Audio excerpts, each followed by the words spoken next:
یہی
کے ساتھ ہے، غلام برادر کے ساتھ ہے، لاکھوں تو لے سکے یہ زمین سر کے ساتھ ہے، اسے کے وقت جا کو نہیں جا سمجھتے ہیں، ہم ایک اور رات کو یکساں سمجھتے ہیں، یوں سے کہیں بطول کا پیارا نہ جائے گا، یوں سے کہیں بطول کا پیارا نہ جائے گا، وہ نہیں کہ جان کو وارا نہ جائے گا، شام اٹھ کے یہاں سے ہمارا نہ جائے گا، مر کے بھی ہاتھ سے یہ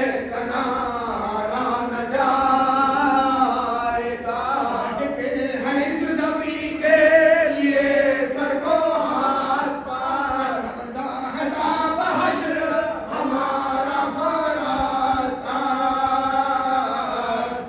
کر چکے حسین جو راہ ثواب کو، ہٹ ہٹ کے کھینچتے لگے تھے وہ قریل شاہ، پاس نے بھی رکھ دیا قبضے پہ ہاتھ ادھر، زینب پکار پیٹ کے محمل سے آپ نہ ساتھ، بھائی خدا کے واسطے بھائی کی لو خبر، بھائی خدا کے واسطے بھائی کی لو خبر، شیر بے شہ حیدر کو روکیے، تلوار کھنچ گئی ہے برادر کو روکیے،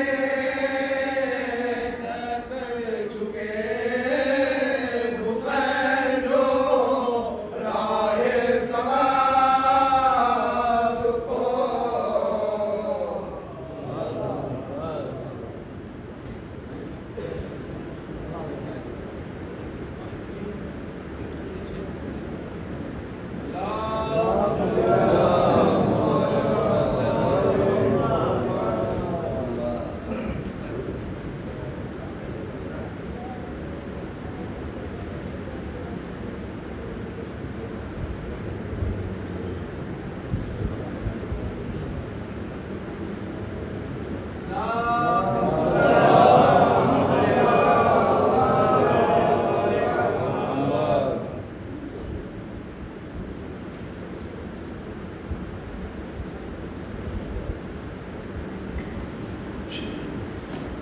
رحم اللہ من قرأ الفاتحہ. بسم اللہ الرحمن الرحیم. الحمد للہ رب العالمین. الحمد للہ رب العالمین الرحمن الرحیم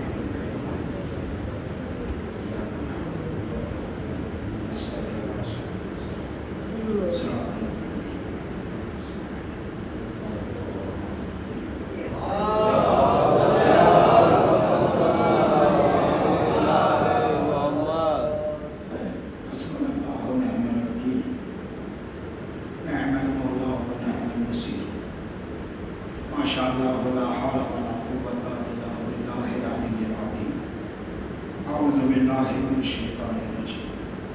بسم اللہ الرحمن الرحیم.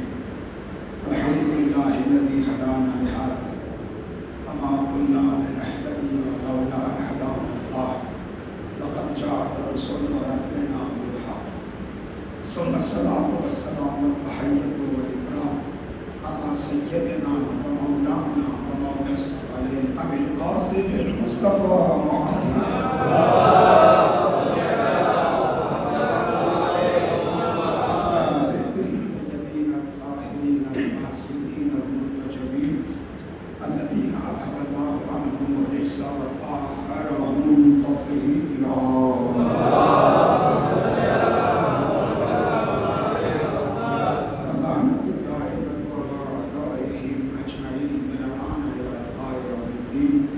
اما بعد فقد قال علي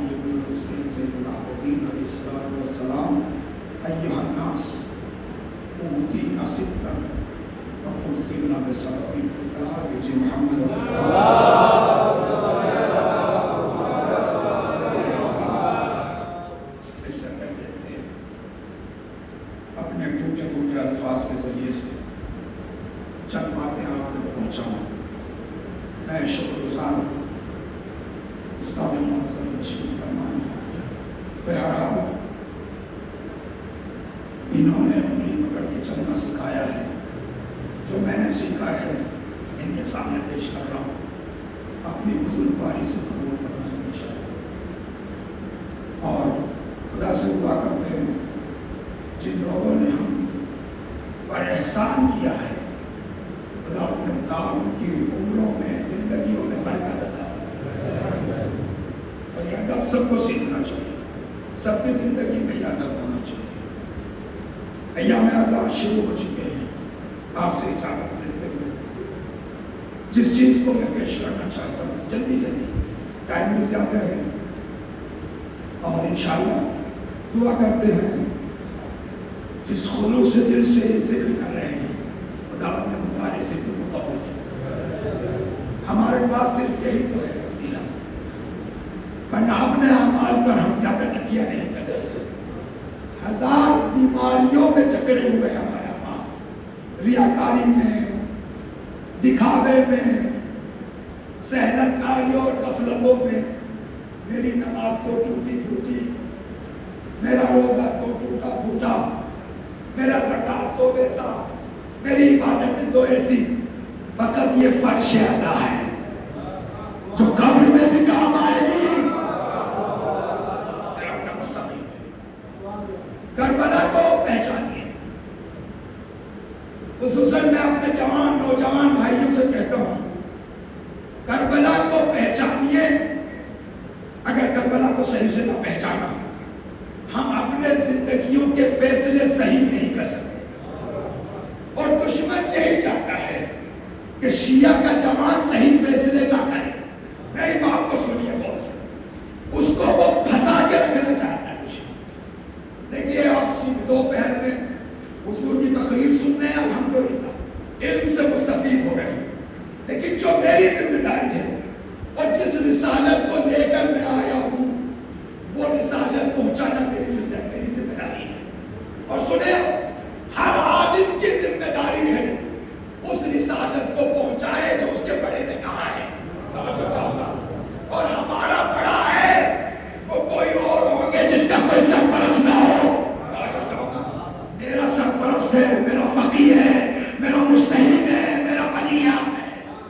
ہماری ذمہ داری بنتی ہے اس فرش اعضا کو صحیح سے بیان کریں تاکہ لوگ احساس کریں کہ فرش اعضا زندہ ہے, عاشور زندہ ہے, اسلام زندہ ہے, کربلا زندہ ہے, اسلام زندہ ہے, قرآن زندہ ہے, حسین زندہ ہے, حسین کے ساتھ شہداء زندہ ہے. لا تحسبن الذين قتلوا في سبيل الله امواتا بل احياء عند ربهم يرزقون. خبردار یہ مت سوچنا جو اللہ کے راہ میں قتل ہو جائے وہ ختم ہو چکے ہیں, مر چکے ہیں, بلکہ وہ زندہ ہے. جب زندہ ہے تو وہ اپنا کام کر رہے ہیں نہیں. اب ہمیں یہ دیکھنا ہے ہم زندوں کے ساتھ کھڑے ہیں یا مردوں کے ساتھ. بات میری سمجھ رہے ہیں؟ لہٰذا کربلا کو پہچانیے. اور یہ بھی میں بات کہہ دوں میں نے خطبہ امام سجاد کو اس لیے عنوان قرار دیا. اس لیے میں نے شروع میں کہا تھا زمانہ پورا شوق ہے, ہر جنگ کی فتح کا اعلان کہیں نہ کہیں ہونا چاہیے. اور جو چاہوں گا ذرا محترم اس میں کسی کو ڈاؤٹ نہیں کہ کربلا میں حسین جیتا. کسی کو ڈاؤٹ ہے؟ کسی کو ڈاؤٹ نہیں. لیکن اس فتح کا اعلان کہاں ہو یہ بتائیں مجھے, کہاں پہ ہونا چاہیے؟ اس فتح کا اعلان وہی ہو جہاں سے فرعون نے سر اٹھایا وہ شام ہے. لہٰذا سید سجاد نے کربلا کی فتح کا اعلان معاویہ کی مسجد میں, بنی امیہ کی مسجد میں اعلان اپنے بابا کی فتح. اس لیے میں نے اس کو عنوان قرار دیا ہے. اور شیعوں کی, جوانوں کی, سب کے ذمہ داری ہے عاشور کو, کربلا کو. اور یہ جو مقولات اور مفاہیم ہم تک پہنچے ہیں حکماء سے, علماء سے, صالحین سے, اس کو صحیح سے پہچانے. مثلا کل ارض کربلا, کل یوم عاشورا, ہر زمین کربلا ہے. کیا مطلب ہے؟ جب تک نہیں پہچانیں گے, جب تک شعور حاصل نہیں ہوگا. بہرحال میں فقط اشارہ, لیکن کربلا کو صحیح سے پہچانے. ممکن ہے کوئی مومن یہ کہے 1400 سال ہو گئے کہ کربلا کو نہیں پہچانے. ممکن ہے کوئی یہ کہے کہ نہیں پہچانے. میں جواب میں ایک بات کہنا چاہتا ہوں, وہ یہ حضور تشریف فرمائے اس لیے بیان کر رہا ہوں. قرآن کی تفسیریں کتنی لکھی گئی؟ میرے ساتھ ہے ہزاروں تفسیریں. چھوڑ دیے بھائیوں کی تفسیر کو, شیعوں کی تفسیر اٹھا لی. سینکڑوں تفسیریں ہیں شیعوں کی. حضرت آیت اللہ قراوتی نے لکھی, حضرت آیت اللہ مکارم شیرازی نے لکھی, حضرت آیت اللہ تبرسی نے لکھی, حضرت آیت اللہ فلاں نے لکھی, حضرت آیت اللہ فلاں نے لکھی, حضرت آیت اللہ طباطبائی نے لکھی, حضرت آیت اللہ جوادی عاملی نے لکھی, حضرت آیت اللہ حضرت. اتنی تفسیر ہے, کون سی صحیح کون سی غلط؟ ابھی سے موڈ بنا لیجیے اگر مجلس سننا چاہتے ہیں, چونکہ میں زمین کو بنا دوں تاکہ بات کو پہنچا سکوں. مجھے بتائیے یہ تفسیریں سب غلط ہیں یا نہ ایک صحیح ہے بقیہ غلط ہے, یا نہیں سب صحیح ہے؟ استاد تو یہی کہیں گے یہ ساری صحیح ہے. توجہ چاہوں گا سر, کیوں بھائی ایک کتاب کی تفسیریں مختلف اور سب صحیح کیوں؟ کہ قرآن کچھ کتاب ہی ایسی ہے, قرآن کچھ کتاب ہی ایسی ہے کہ جس کے لیے ظاہر ہے, باطن ہے, باطن کے لیے باطن ہے, باطن کے لیے باطن ہے. اِلَى سَبِيلَ بَطْن 70 بطن تک ہے. یعنی قرآن ایک ایسی کتاب ہے كُلُّ رَطْبٍ وَيَابِسٍ, ہر خشک و ترش کے اندر موجود ہے. کوئی کلامی گفتگو کر رہا ہے, کوئی تاریخی گفتگو کر رہا ہے, کوئی فلاں زاویے سے دیکھ رہا ہے, کوئی فلاں زاویے سے دیکھ رہا ہے, کوئی عرفان کے زاویے سے دیکھ رہا ہے, کوئی عشق کی نیت سے دیکھ رہا ہے. بھائی قرآن کی مختلف تفسیریں ہیں یا نہیں؟ 1400 سال سے قرآن کی تفسیریں مختلف ہو رہی, سب صحیح ہے. تو امت مسلمہ سن لے, جیسے قرآن کی 1400 سال سے مختلف تفسیریں ہو رہی ہے, کربلا بھی قرآن ہے. کربلا پورا قرآن ہے. آپ جا کے علماء سے پوچھیے, اہل دل سے پوچھیے کہ کربلا کیسے قرآن ہے, کربلا ایسے قرآن ہے. اگر قرآن میں کوئی ایسا سجدہ ہے جو ایک بندے کو کرنا چاہیے, وہ سجدہ کربلا نہ ہوا.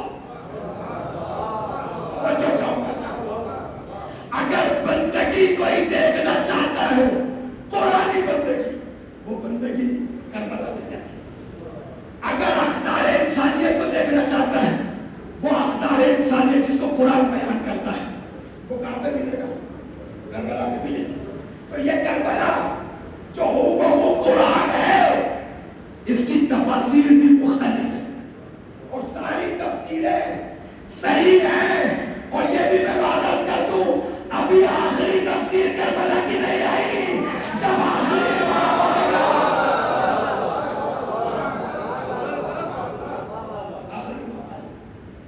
تب کربلا کی میں یہ نہیں کہتا ہوں کہ صحیح تفسیر آئے گی. یہ جملہ ڈائلوگ اچھا نہیں, کہیں گے کہ آخری تفسیر ہو, اس سے پہلے کی تفسیر ہے صحیح ہو گئی بات. تو لہذا کربلا کو, کربلا کے لیے اسرار ہے, باطن ہے, اس کو پہچان. یہی وجہ ہے عاشور کے پہچاننے والے شیعہ کے درجات ہیں. میں بھی عاشور کو پہچانتا ہوں, آپ بھی عاشور کو پہچانتے ہیں, آپ بھی عاشور کو پہچانتے ہیں, حضور بھی عاشور کو پہچانتے ہیں, ایک مجتہد بھی عاشور کو پہچانتا ہے, ایک ولی فقیہ بھی عاشور کو پہچانتا ہے, ایک امام زمانہ بھی پہچانتا ہے. میری معرفت اتنی ہے کہ میں یہی رکا رہا. ایک کی معرفت اتنی ہے کہ اسی عاشور نے کسی کو شہید قاسم سلیمانی بنایا, کسی کو شہید حجتی بنایا, کسی کو خمینی بنایا, کسی کو کام ہے.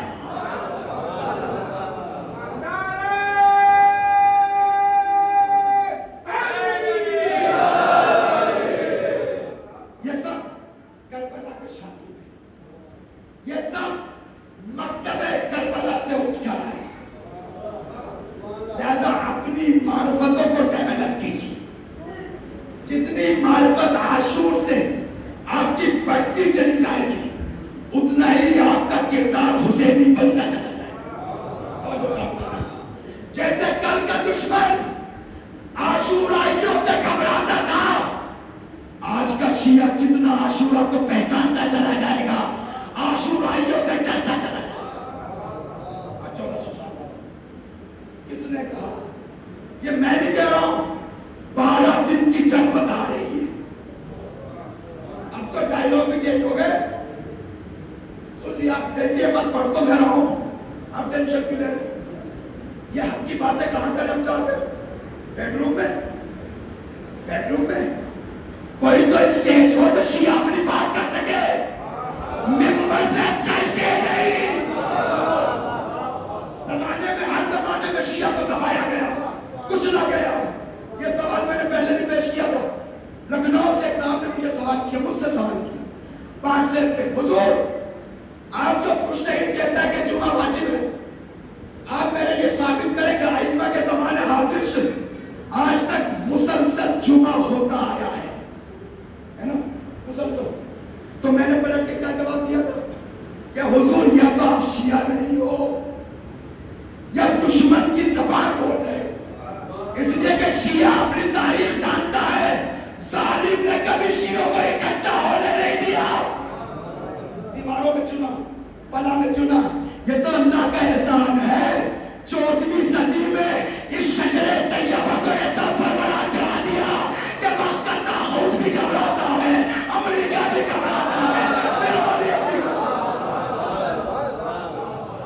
اور آج کے جمہوریت کے زمانے میں، جمہوریت کے زمانے میں بھی ہم اپنی بات نہ کریں. کہاں کریں گے؟ ہم کسی کو برا نہیں کر رہے، کسی کا ٹونٹنگ نہیں کر رہے، لیکن اپنی حقیقت تو بیان کریں گے. کوئی تو جگہ ہوگی جہاں ہم اپنے عاشورہ کو بیان کریں.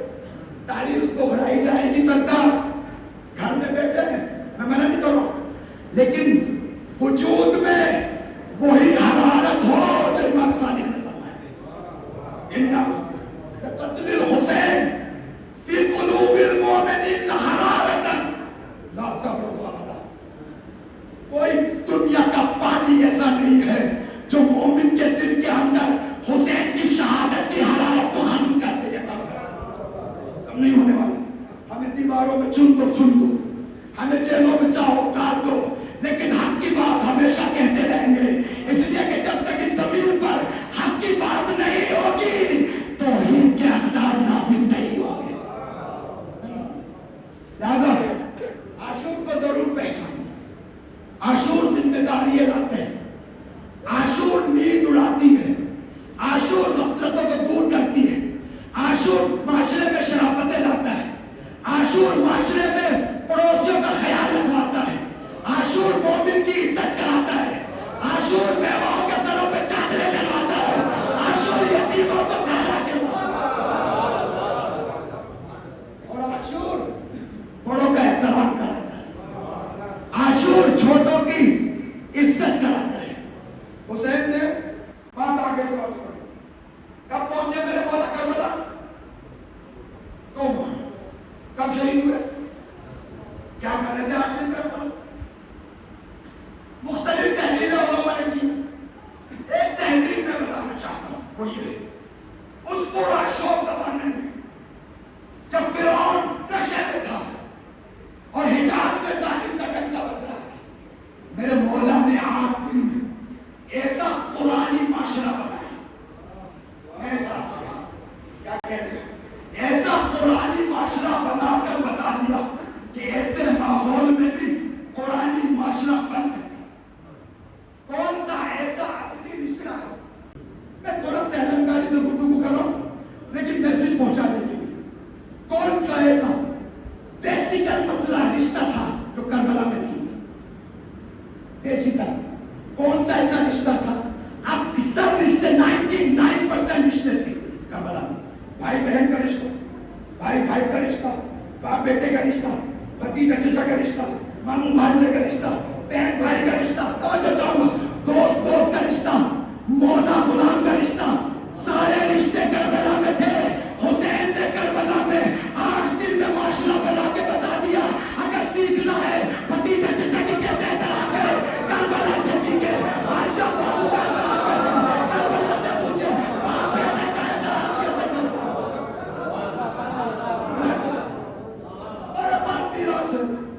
جس کے پاس نہیں ہے وہ فقیر کہیں اور جائے، وہ کہیں اور جائے. ہمیں کسی کی ٹہنی بچانے کی ضرورت نہیں ہے. ہمارے پاس خوبصورت میراث ہے. میرے پاس علی ہے، فاطمہ ہے، حسن ہے، حسین ہے، عاشورہ ہے، کربلا ہے، صحابیوں میں حبیب ہے، زہیر ہے. ہمیں کہیں جانے کی ضرورت ہے. دنیا آئیڈیل پیش کرتی ہے. ہمارا ابھی یورپ میں چل رہا ہے، یورپ میں چل رہا ماسٹر ہمارا آئیڈیل قانون. ایک آئیڈیل قانون بتا دو، مجھے زیادہ اتنی نالج نہیں ہے، تھوڑی تھوڑی اس کی ہوا میں بتا دو دنیا کی. ماسٹر جی تعریف کریں گے. ابھی یورپ میں قانون آیا، وہ یہ ہے، یہ جو میڈ ہوتی ہے، میڈ ہوتی ہے جو گھر میں کام کرنے کے لیے آتی ہے، انہوں نے قانون بنا کے میڈ کو وہ بلا سکتا ہے جو جس کے پاس اپنی صلاحیتیں، اپنی چیزیں، اپنی فیسلٹییں اپنے لیے ہیں، وہی میڈ کو دینی پڑے گی. یہ قانون آیا نہیں. قانون کسی کو حق نہیں میڈ بلانے کا. میڈ وہ بلائے گا جو اپنے لیے اپنے بیڈ روم میں، اس میڈ کے بیڈ روم میں بھی وہی ہونا چاہیے. صلوات بھیجے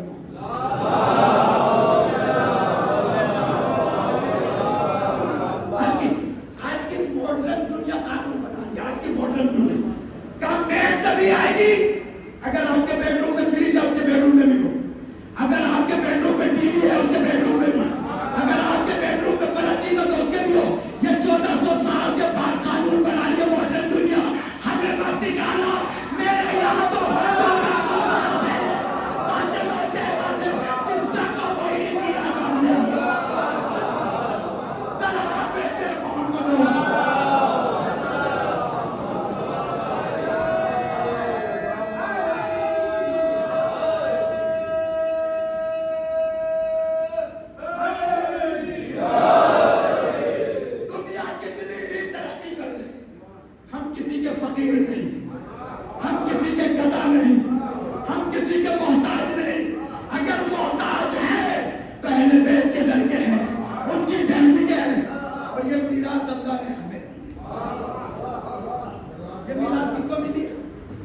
اس کی قدر کیجیے، اس کی حفاظت کیجیے. عجیب ہے دنیا کا ماحول. 2-4-10 لاکھ روپے ہوں گے آپ لوگوں پہ ضرور ہوں گے، گھبرائے نہیں ہوں گے. اللہ کی نعمت پہ نکال کے کر رہے، لیکن کیسے حفاظت کرتے ہیں؟ کوئی بینک میں ڈالتا ہے، کوئی تجوری میں ڈالتا ہے، کوئی اگر گھر بھی رکھتا ہے تالا لگاتا ہے. کیوں بھائی کیوں کر رہے ہو؟ حضور قیمت والی چیز کی حفاظت کی جاتی ہے نا کرتے ہیں. ایسے ہی ناموس کی حفاظت کرتے ہیں، ایسے ہی مال کی حفاظت کرتے ہیں. لیکن اے بشر، اے شیعہ، یہ بتا، میں تو مانتا ہوں اس بات کو کہ باقیمت چیز کی حفاظت کی جاتی ہے، اہتمام کیا جاتا ہے، خرچہ کیا جاتا ہے تاکہ اس کی حفاظت کیا جائے. یہ بتائیے ولایت سے بڑی کون سی نعمت ہے؟ عاشور سے بڑی نعمت بتائے، فرش اعظم سے بڑی نعمت بتائے، منبر سے بڑی نعمت بتائیں. اس کی حفاظت کے لیے کتنا خرچہ کرتے ہو، کتنا پلان کرتے ہو؟ کوئی نہیں کرتا. یہ میں مذاق نہیں کر رہا ہوں، یہ میں حقیقت بیان کر رہا ہوں. انشاءاللہ کبھی بیٹھیں گے بیٹھک وغیرہ میں وہاں عرض کروں گا کہ کیسے حفاظت کی جاتی ہے. حفاظت نہیں کرو گے تو یہ دنیا کی رنگینیاں جو آنکھوں کو چنگیا دیتی ہیں، اس سے سب کچھ چھن جاتا ہے. عزیز و قرآن تو کہتا ہے کہ ایک بالا میں باورا تھا، بالا میں باورا، وقت نہیں ہے میں اس کے بارے میں بیان کروں. ولی خدا تھا، صاحب اسم اعظم تھا، مستجاب الدعوت تھا، لیکن شیطان نے اس کو بھی بہکا دیا. جب ایسے لوگ بہکائے جاتے ہیں، اے شیعہ، جو میراث، جو نعمت، جو رحمت، جو فضیلت، جو شرف تجھے اللہ نے دیا، اس کی حفاظت کر. چاہے وہ عقیدہ ہو، چاہے ایڈیالوجی ہو، چاہے کردار ہو، چاہے عمل، حفاظت کرنا ضروری ہے. حق نہیں ہے کسی کو اس شیعت کی، اس آئیڈیالوجی کی، اس فکر کی، اس عقیدے کی، اس فرش اعضا کی بے ادبی کوئی کرا، کسی کو حق نہیں. ہماری ذمہ داری اس کی پاسداری کریں، اور اگر پاسداری نہ کی معلوم نہیں کب یہ نعمت چھن جائے. اور ڈریے اس دن سے جس دن ایسی نعمت چھن جائے. لہذا اہتمام کیجیے، اہتمام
اہل بیت کو رسوا کیا، کرنے کی کوشش کی، علی کو، علی کے کردار پر، علی کے دامن پر کیچڑ اچھالنے کی کوشش کی، سارا کام کیا یہ نے۔ ایک دوسرے کیا کیا؟ دوسرے یہ کیا، پورے یورپ اور شام میں یہ اعلان کیا گیا کہ رسول اللہ کے رشتہ دار صرف ہم ہیں، ہم قرابت دار ہیں اور کوئی نہیں ہے، ہم ہی ہے سب کچھ۔ اور جب کربلا کا واقعہ ہو چکا، ہو تو چاہوں، جب کربلا کا واقعہ ہو گیا، دربار سجا ہوا تھا، یونان کے یہودی فلانی بیٹھے ہوئے تھے، اور جب سر امام حسین بلایا گیا تو اس یونانی نے یہی تو پوچھا تھا روم والے نے کہ یہ کس کا سر ہے؟ کہا علی کے بیٹے کا ہے۔ اس رومی نے کہا اس کی ماں کا کیا نام ہے؟ کہا فاطمہ ہے۔ ان کے پاپا کا کیا نام ہے؟ کہا محمد مصطفیٰ ہے۔ تو فوراً رومی نے کہا خدا تجھ پہ لعنت کرے، تو نے اپنے نبی کے نواسے کو قتل کر دیا۔ ہے نا؟ بس ایسا ماحول بنا رکھا تھا، سب اپنے ہاتھ میں، اور دین کی بات، دنیا کی بات، میڈیا خود بنی ہوئی تھا، کہیں اور سے وہ خبر نہیں دیتے تھے، جو وہ کہتے تھے ہو جاتا تھا۔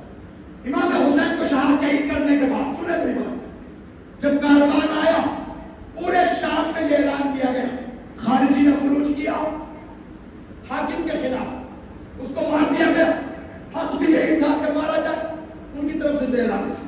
اب یہاں پر فتح کا اعلان کون کرے؟ جیسا ماحول ہے دشمن کا، قدرت کس کے ہاتھ میں؟ دشمن۔ فوج کس کے ہاتھ میں؟ دشمن۔ ماحول کیسا؟ دشمنوں کا۔ پورا علاقہ کس کا؟ دشمنوں کا۔ لیکن ایک ہے حیدر کرار کا پوتا،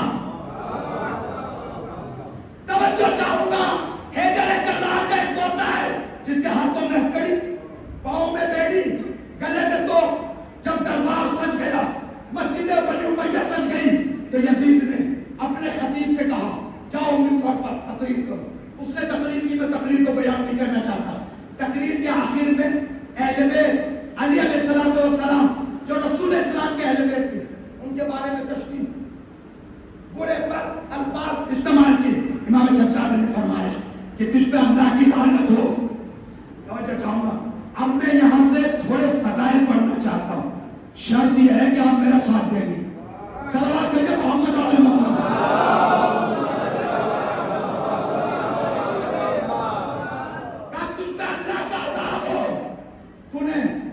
مخلوق خدا کی خوشنودی کے لیے اللہ کی نارضائیت اور غضب الہی کو پایا۔ سنیں میری بات، ہونے کے بعد گفتگو امام سجاد نے یزید سے کہا، میری باتوں کو سنیے عزیز، کس کو ڈراتے ہو؟ کس کو ڈراتے ہو؟ مرڈر کر دیں گے، مار دیں گے، میزائل سے مار دیں گے، ہم تو چاہتے تھے خامنہئی کو مارنا۔ ارے خامنہئی کا بڑا تو تمہارے دربار میں اپنی حکومت کا اعلان کر کے آیا، تم اس کا تو کچھ بگاڑ نہیں سکے۔ کس کو ڈراتے ہو؟ میری بات کو سنیں، میرے مولا نے فرمایا، جملہ سنیں، میرے جملہ، میرے مولا نے فرمایا، یا یزید اذن ان اسعد هذه العقبہ۔ وہ جو چاہوں گا اے یزید، اجازت ہے اس لکڑیوں کے ڈھانچے پہ جاؤ۔ کیا کہا؟ اجازت ہے اس لکڑیوں کے، ایک بات تو سنیے، دنیا میں سب سے زیادہ باادب اہل بیت ہوتے ہیں، اہل بیت سے زیادہ باادب کوئی نہیں ہوتا۔ میں حاضر کروں گا مولا، یہ تو مسجد ہے، مسجد کا ممبر ہے، آپ مسجد کے ممبر کو لکڑیوں کا ڈھانچہ کہہ رہے ہیں؟ کیا کہہ رہے ہیں؟ اور مسجد میں جو ممبر ہوتا ہے اس کو کیا پڑھا جاتا ہے؟ قرآن، آیتیں، شریعت، نماز، زکات، دین، اسلام، قرآن بیان ہوتا ہے۔ 40 سال سے جس ممبر پر دین بیان ہو رہا ہو، میرا مولا کہہ رہا ہے لکڑیوں کا ڈھانچہ، میرا مولا دنیا کو یہی اعلان کر رہا ہے جس ممبر پر ولایت اہل بیت بیان نہیں، وہ لکڑیوں کا ڈھانچہ ہو سکتا ہے، ممبر نہیں۔ میں کہوں گا مولا یار نماز، اب میں حساس باتیں کرنے جا رہا ہوں، حساس جو بہت ضروری ہے میرے جوانوں کے لیے، نوجوانوں کے لیے، اور جو جوان اور نوجوان کے سرپرست ہیں ان کے لیے۔ بات سنیں، میرے مولا نے کہا کہ اس کے ظاہری لیکن ہے لکڑیوں کا ڈھانچہ. اس لیے کہ مسجد بنی امیہ میں اس منبر سے لکڑیوں کے ڈھانچے سے کبھی حق کی بات نہیں ہوئی. جس لکڑیوں کے ڈھانچے سے حق کی بات نہ ہو وہ سب کچھ ہو سکتا ہے، منبر نہیں ہو سکتا. میں کہوں گا مولا یہاں قرآن پڑھا جاتا ہے، یہاں آیتیں پڑھی جاتی ہیں، قرآن کی تفسیر بیان ہوتی ہے، قرآن کی آیتیں بیان ہوتی ہیں. کہا خبردار تو نے میرے دادا کو نہیں دیکھا صفین میں کیا کیا. توجہ چاہوں گا ذرا. جب مالک اشتر چند میزوں کے فاصلے میں تھا معاویہ سے اور اسلام کی جنگ جیتنے والے تھے علی، مسلمانوں نے غداری کی. غداری کرنے عمرو عاص نے دیکھا مسئلہ ختم ہو رہا ہے. جیسے معاویہ نے کہا مسئلہ ختم ہو رہا ہے، عمرو عاص نے کہا تم گھبراؤ نہیں، میں نکالتا ہوں راستہ. کیا کیا؟ قرآن کو نیزے پہ چڑھا دیا. کیا کیا؟ قرآن کو نیزے پہ چڑھا دیا اور جا کے خیمہ علی میں حملہ کر دیا کہ ہم قرآن سے نہیں لڑیں گے. کیا کہہ رہا ہوں؟ مالک اشتر کو واپس بلاؤ، ہم قرآن سے نہیں لڑیں گے. میرے مولا نے کہا ارے بچوں وہ قرآن نہیں ہے، پورا قرآن تمہارے سامنے کہا. کل کا مسلمان احمد کیوں بنا؟ ظاہری قرآن کو قرآن بنا، اس لیے مسلمان احمد بنا اور جیتی ہوئی جنگ ہار گئے. 1400 سال کے بعد بھی آج مسلمان احمد بن رہا ہے. توجہ چاہوں گا، میرے مولا نے کس قرآن کو کہا یہ قرآن نہیں ہے، حقیقی قرآن یہاں کھڑا ہے. ایک روایت یاد آ گئی، میں نے پہلے بھی لکھنؤ کی میں ایک مرتبہ اس کو پڑھا ہے، لیکن خوبصورت ہے اس لیے پڑھ رہا ہوں تاکہ ایمان تازہ ہو جائے. روایت ہے، سنیوں نے بھی لکھا، اس روایت کو شیعوں نے بھی لکھا. وہ روایت یہ ہے جب میرا گھوڑا، میرا مولا گھوڑے پہ سوار ہوتا تھا، ایک قدم اس رکام میں، دوسرا قدم اس رکام میں رکھنے سے پہلے پورا قرآن ختم کر دیتا. خوبصورت روایت ہے نہیں، سنیوں نے بھی لکھا، شیعوں نے بھی لکھا. مسئلہ ثواب قرآن کا نہیں ہے، مسئلہ ختم قرآن کا ہے. اب ختم قرآن ہو تو کیسے؟ ایک پاؤں اس رکام میں، دوسرا پاؤں اس رکام میں جانے سے پہلے پورا قرآن علی ختم کر دیتے تھے. کیسے ختم؟ کیسے پڑھتے تھے میرے مولا؟ اگر ایسے پڑھتے تھے بسم اللہ الرحمن الرحیم الف لام میم ذالک الکتاب لا ریب فیہ ھدی للمتقین، تو سرکار اس میں تو ٹائم لگتا ہے. اس میں چاہے حضرت پڑھے یا کوئی اور بندہ پڑھے، اس میں تو ٹائم لگے گا. کہا نہیں، ختم قرآن کا مطلب یہ ہے کہ کوئی چھوٹا سورہ قل ہو اللہ اسے پڑھتے تھے، پورے قرآن کے ختم کا ثواب ملتا تھا. ممکن ہے کوئی ایسے نہیں. سرکار روایت میں ثواب کا مسئلہ نہیں ہے، روایت میں ختم قرآن کا مسئلہ ہے. تو علی پورے قرآن کی تلاوت کیسے کرتے تھے؟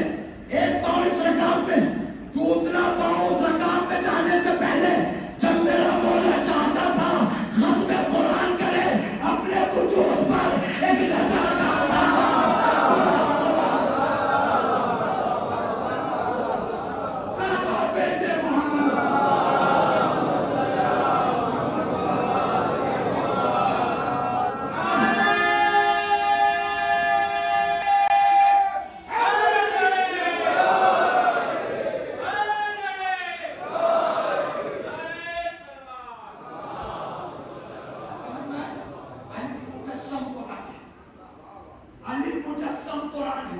علی نے فرمایا قرآن اور بچاؤں.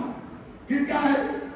یہ کلمہ تو حق یراد بہبات، اس پہ آنا چاہتا تھا، میں آگے یہ قرآن ہے، کلمہ حق ہو سکتا ہے، ارادہ کہہ کر کیا جاؤ باطل کا. اور بچاؤں سب سے پہلی مسجد اسلام کی کون سی ہے؟ قباء. ٹھیک ہے، قباء ایک مسجد منافقوں نے بنائی تھی. مسجد اللہ کی عبادت کی جگہ ہے، لیکن کلمہ تو حق یراد بہبات ایک حق چیز ہے، ارادہ باطل کا کیا جا رہا ہے. تو بچاؤں گا صاحب، حق چیز ہے، ارادہ کیا کیا جا رہا ہے؟ باطل کا کیا جا رہا ہے. ایسے ہی دیکھ لیں، جنگ مہربان ہوئی، سب نمازیں پڑھ رہے ہیں، سب روزہ رکھ رہے ہیں، سب قرآن پڑھ رہے ہیں، سب شریعت پر عمل کر رہے ہیں. ابن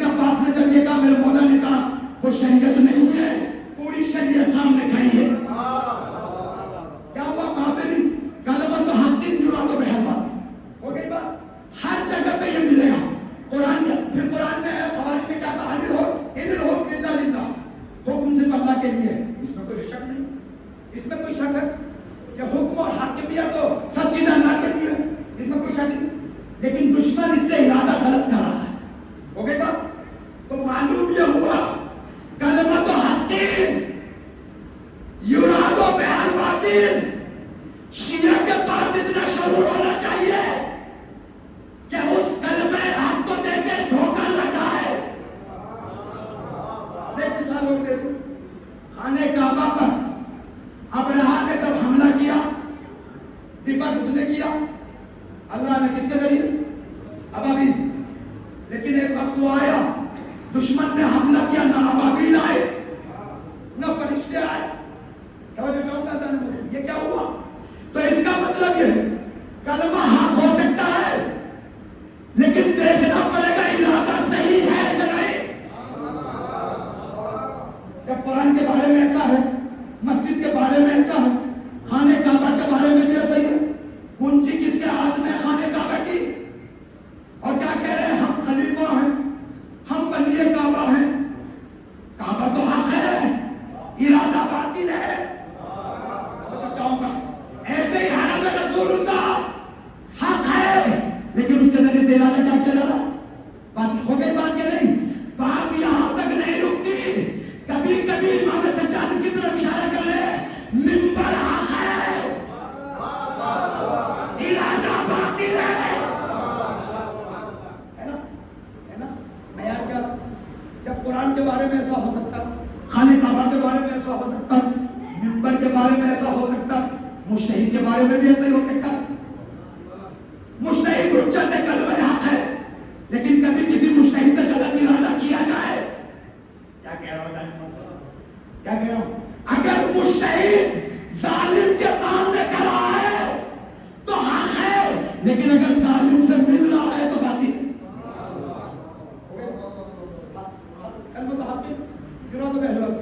خانہ کعبہ کے بارے میں، قرآن کے بارے میں، حکم الہی کے بارے میں، منبر کے بارے میں، فرش اعضاء کے بارے میں بھی. کبھی کبھی فرش اعضاء بچھائی جا رہی ہے، ارادہ باطل ہے. توجہ چاہوں گا. تبرکات کے بارے میں بھی ہے، ٹیلے اتر رہی ہیں، کلمہ حق ہے کہ نظر امام حسین ہے لیکن ارادہ باطل ہے. علم کے بارے میں بھی یہی ہے، علم حق ہے لیکن کبھی کبھی ایسے ہاتھ اٹھاتے ہیں جو ظالم کے ہیں.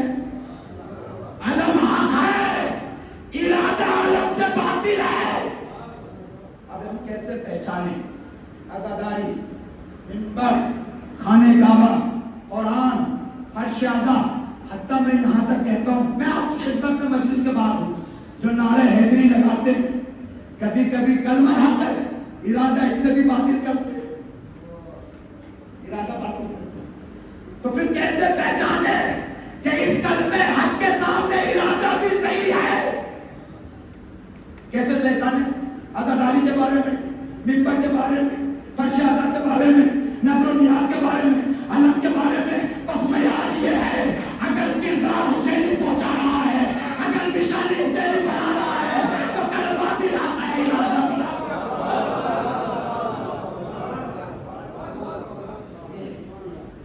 کیا فرمایا میرے مولانا؟ یا یزید اذن ان اسعد هذا الامام، کیا اجازت ہے کہ اس لکڑیوں کے ڈھانچے پہ جاؤں؟ یہی کہا منبر ہے ظاہری شکل، ممکن ہے ظاہری شکل منبر کی ہو لیکن وہاں سے باطل بیان کیا جا رہا. اب یہ مت سوچے کہ منبر صرف ہمارے امام بالوں میں رکھے ہوئے ہیں. برطانیہ نے بہت گھروں میں منبر لگا دیے، برطانیہ نے بہت جگہ پر منبر لگا دیے. خبردار رہنا پڑے گا.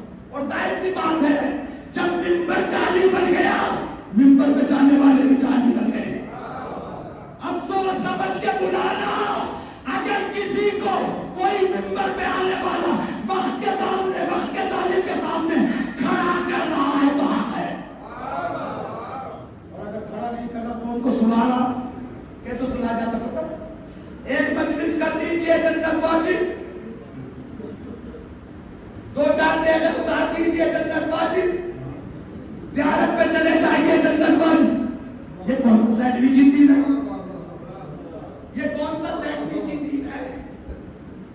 بیچاری کہتی ہے ظالم کے سامنے کھڑے ہو, حق سے دفاع کرو, گھبراؤ مت, ڈرو مت. منبر بھی یہی کہتا ہے. میرے مولا نے کیا فرمایا, یا یزید اذن ان اسود ہاتھ علاوہ, کیا کرنا چاہتا ہے میرا مولا؟ بس آخر میں کیا آپ کو تھکانا نہیں چاہتا. میرا مولا کیا چاہتے ہو؟ کہا جس چیز کو 40 سال میں بنی امیہ منبر نہیں بنا پایا, آج حیدر کرار کا پوتا اس کو منبر بنانے جا رہا ہے. ایک تقریر چاہیے اس کو بیان کرنے کے لیے, ایک تقریر سن لیجئے. جتنے بھی دنیا میں لکڑی کے ڈھانچے ہیں, جب تک اہل بیت کے قدم نہ پڑ جائے تب تک وہ لکڑی بڑھے جائے. میرا مولا بنی امیہ کی مسجد میں لکڑیوں کے ڈھانچے کو 40 سال کے بعد منبر بنانے کا. اس منبر پہ کیسے منبر بنائے؟ سیم غدیر والا نہیں, سیم غدیر والا. خطبہ غدیریہ کا ٹائم ہوتا, اس کے کچھ فراز میں پڑھتا, اور انہی خطبہ غدیر کے کچھ فراز کی طرف امام سجاد اشارہ بیان کرتے. آج بنی امیہ, اچھا بات سنیں, جب میرے مولا نے تقریر شروع کی, کسی رائٹر نے, کسی لکھنے والے نے یہ نہیں لکھا کہ زبان لڑکھڑا رہی تھی. زبان لڑ, چونکہ ظاہر سی بات ہے جو انسان مصیبت میں ہو, ہاتھوں میں ہتھکڑیاں ہوں, پاؤں میں بیڑی ہوں, گلے میں توق ہو, تو زبان کھولے گا, زبان لڑکھڑائے گی. لیکن حیدر کرار کا پوتا ہے, نہ دشمن سے ڈرتا ہے, نہ ہیبت مانتا ہے. وہی بات بیان کی جو رسول اللہ نے بیان. ڈرا نہیں, روب نہیں, اور تعبیر بھی خوبصورت. یا ایھا الناس, اے لوگوں, نزاکت ہے عربی گرامر کے ساتھ. ابھی میں آپ سے انصاف سے بولوں, میں آپ حضرات کو کہہ سکتا ہوں, اے لوگوں, فرش اعلیٰ کا تقدس اجازت نہیں دیتا. کیا کہوں گا؟ آزادار, صاحبان ایمان, صاحبان علم و فضل, صاحبان شرف. کیوں؟ اس لیے کہ فرش اعلیٰ کا تقاضا یہ ہے کہ بیٹھنے والے کو احترام سے پکارا جائے. مسجد امیہ میں بیٹھنے والوں کو میرا مولا نہ صاحب اسلام کہہ رہا ہے, نہ صاحب ایمان کہہ رہا ہے, نہ صاحب شرف کہہ رہا ہے, بلکہ کہہ رہا ہے لوگوں, ارے جو بھیڑوں کو چلاتے ہو وہی تم ہو, وہی وہ ہے. اس لیے کہ جن کے دلوں میں ولایت نہیں ہے ان کے اندر فضیلت نہیں ہے, جن کے اندر اہل بیت کی محبت نہ ہو ان کے پاس شرف نہیں. تو فرش اعلیٰ کو اچھے سے پہچانو, کہیں ایسا نہ ہو دشمن نے جیسے قرآن کے ذریعے سے دھوکہ دیا, کہیں ایسا نہ ہو ویسے فرش اعلیٰ کے ذریعے سے دھوکہ دیا. جیسے منبر کے ذریعے سے دھوکہ دیا گیا 40 سال, ایسے 14 سال کے بعد بھی فرش اعلیٰ ہمیں وہ بصیرت دیتی ہے, وہ شعور دیتی ہے جس سے ہم حق و باطل کو پہچانیں, صحیح غلط کو پہچانیں. یہ فرش اعلیٰ منبر کی ذمہ داری ہے کہ معاشرے کے شعور کو اوپر لے کر آئے.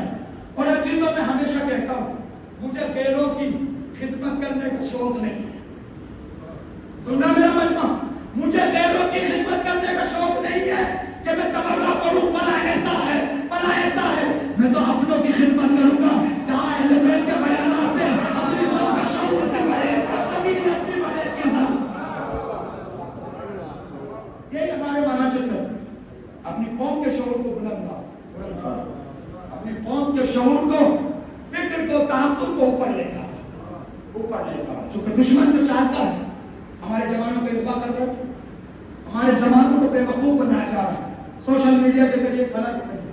لیکن جو جوان فرش اعلیٰ پہ آ گیا اس کی گارنٹی فرش اعلیٰ لیتی ہے. لیکن کب؟ اس وقت جب منبر بھی امانت داری کرے, سامعین بھی امانت داری کرے. میں تھک چکا ہوں. آج محرم کی 2 تاریخ ہو چکی, 2 تاریخ ہو چکی. کیوں اکٹھے ہوئے ہم؟ ایک سوال میں پوچھوں, جتنی دنیا میں امتیں, ملتیں, جس کا بھی سال شروع ہوتا خوشی سے ہوتا ہے. ایران میں چلے جائیے, جب سال شروع ہوتا ہے تو عید نوروز مناتے ہیں. گھر میں چلے جائیے, سال شروع ہوتا ہے تو خوشی سے ہوتا ہے. کہ اسلام میں ایسی کیا مصیبت آئی ہے کہ اسلام کا سال مصیبت سے شروع ہوتا ہے؟ ایسا کیا مصیبت؟ عزیزو، جو اسلام کے مالک ہیں، جو اسلام کے صاحب ہیں، اس کے نواسے کو اسی مہینے میں شہید کیا محرم کی 2 تاریخ ہے۔ شہزادی پرسہ لینے کے لیے آ گئی۔ کتنی بڑی مصیبت ہے کربلا کی۔ 2 روایت کی طرف اشارہ کرنا چاہتا ہوں۔ یہاں سے سمجھنا آتا ہے کہ کربلا کی قربانی کتنی باعظمت تھی۔ ایک تو یہ ہے، میرے امام نے فرمایا من بکا اور اب کا اور تباہ کا بچا بنا بچا، جو روئے یا رلائے یا رونے جیسی شکل بنائے، کون سی ایسی قربانی ہے کہ صرف انسان شکل بنا لے؟ ایک روایت۔ دوسری روایت یہ ہے کہ حسین کے غم کا آنسو، ایک آنسو، حسین کی مصیبت کا ایک آنسو اگر جہنم کی آگ پہ ڈال دیا جائے، پوری جہنم کی آگ خاموش ہو جائے۔ یہاں سے سمجھ میں آتا ہے زہرا کے لال کی قربانی کتنی عظیم تھی، کتنی باعظمت تھی۔ عزیزو، میرے مولا نے، آپ کے مولا نے، 8ویں امام نے فرمایا ابن شقیق ان کنت باقیا، اگر تو رونا چاہتا ہے تو میرے جد حسین پہ رو۔ اگر تو رونا چاہتا، مولا کیوں؟ پھر میرے مولا نے ایسا جملہ فرمایا جس کو پڑھتے ہوئے جگر بھر جاتا ہے، کہا میرے جد کو ایسے گھیر کے مارا گیا ارے جیسے بے زبان جانور کو چاروں طرف سے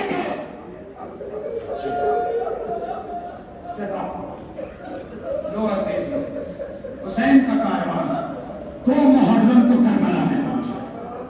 رونے کے دن شروع ہو چکے، کربلا کی مصیبت پڑھنی چاہیے آج کے بعد۔ رونے کے دن شروع، کربلا میں امام حسین پہنچے، گھوڑا ٹہل گئے۔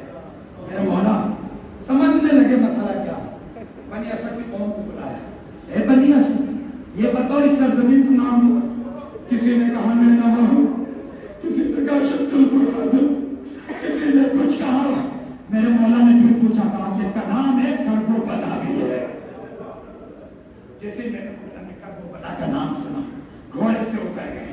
لیکن زینب کبریٰ نے بھیا کو بلایا، بھیا اس زمین کو کیوں نہیں چھوڑتے؟ میرا دل کہہ رہا ہے۔ کہا بہن زینب اب اسی زمین پہ بسنا ہے، یہی وہ زمین ہے جہاں میرا 18 برس کا بیٹا مارا جائے گا، یہی وہ زمین ہے جہاں 32 برس کا بھیا بس خیمے لگاؤ، خیمے لگا جا۔ سن لیجیے، مختصر پڑھ رہا ہوں لیکن فرصت دے لیجیے۔ شہزادی پرسے کے لیے آئی، خبردار سوکھا رومال نہ چلا جائے شہزادی کا، پتہ نہیں اگلے سال زندہ رہے۔ امام حسین نے فرمایا عباس خیمے لگاؤ، خیمے لگائے جا رہے۔ میرے مولا نے پھر دوبارہ عباس کو بلایا، بھیا زینب کا خیمہ میرے خیمے کے سامنے لگا۔ کیا فرمایا؟ میری بہن کا خیمہ میرے خیمے کے، خبردار کوئی زینب کے خیمے کی طرف نہ دیکھے۔ کتنی محبت کرتا ہے میرا مولا۔ اور سنیں سنیں سنیں، بختر کی کتابوں میں ملتا ہے کہ عباس خیمے لگ گئے، خیموں کے چاروں طرف خندق کھودو۔ کہا مولا پھر کیا کرے؟ کہا آگ جلا دو، کوئی کود کے ادھر نہ جائے، اگر ادھر فاطمہ کی بیٹی رہتی ہے۔ اتنا اہتمام ہے۔ جناب بندانی نیشاپور کے خطیب ہے، بہت مشہور ہے، مسائل کی روایتیں عجیب عجیب پڑھتے ہیں۔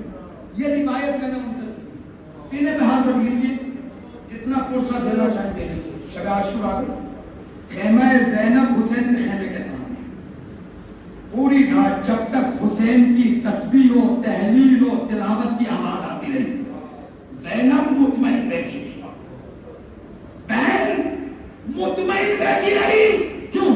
اس لیے کہ میرے بھیا کی آواز آ رہی، میرا بھیا صحیح ہے، میرا بھیا سالم ہے۔ آدھی رات کے بعد کچھ تاخیر سے حسین کی آواز آنا بند ہو گئی۔ جناب بندانی کہتے ہیں جیسے حسین کی آواز آنا بند ہوئی زینب کھڑی ہو گئی. میرے بھیا کی آواز نہیں آ رہی کیونکہ زینب جانتی تھی 30,000 کا لشکر آ گیا. میرے بھیا کے خون کا پیاسا ہے. کہیں میرے بھیا کو کچھ ہوتا نہیں گیا. علی اکبر کو بنایا بیٹا میرے بھیا کی کوئی آواز نہیں ہے. اکبر کے بازو کو پکڑ کر خیمہ حسین لے گئے. کیا دیکھا خیمہ حسین میں بھائی نہیں تین عمر کے کرام ہے. 55 سال کی بہن ہے کبھی بھائی سے جدا نہیں. علی اکبر بیٹا میرا بھیا کہاں گیا؟ خیمے میں نہیں ہے کوئی آواز نہیں آ رہی. ارے میرے بھیا کو تلاش کرو. علی اکبر کا بازو پکڑا باہر نکلی پشت خیمہ پہ پہنچی.